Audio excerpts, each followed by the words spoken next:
What's going on, man? Pop culture plug, and I want to get straight into it now.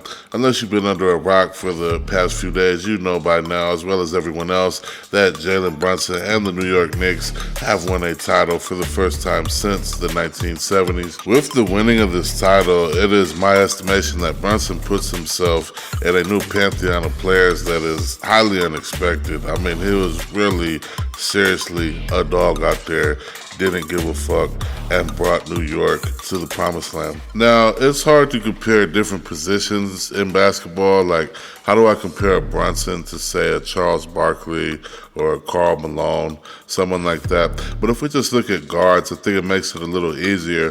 And this championship for Brunson has put him above players like a James Harden, a Chris Paul, a Steve Nash, and a Jason Kidd, all who, even an Allen Iverson, who all were at one point the lead dog on their team, but not able to take it all the way to the finish and get that ring. Was he the two-way complete floor general that a Chris Paul or a Jason Kidd were? No. Was he as athletically gifted and quick as an Allen Iverson? No. Is his game as flashy as a Kyrie Irving?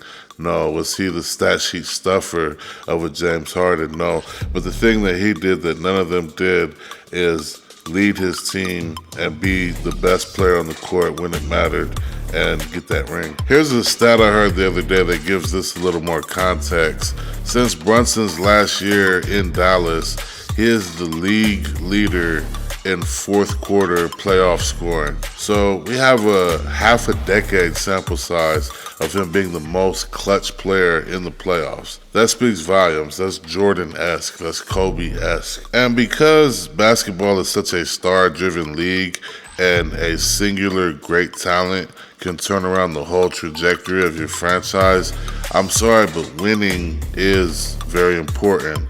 In football, outside of quarterback, there's no real emphasis on winning. Quarterback, yeah, you have a lot of control over the game. You got a lot of pressure on your shoulders. But, for instance, nobody thinks, say, Hines Ward is a superior talent or higher on the all-time list than Randy Moss or Calvin Johnson because Hines Ward won a Super Bowl and they didn't. You see what I mean? At this point that we are right now, after what we just witnessed, there is nobody in the NBA currently that I would rather have going into the fourth quarter down as my lead dog. Not Steph Curry, not Shea, not Dame, not Giannis, not Wemby, not Jokic, not Tatum, nobody. Give me Brunson all goddamn day. The impact that he has on the offensive end of the floor and in clutch moments at his size and being usually one of the least athletic players on the floor is awe-inspiring, and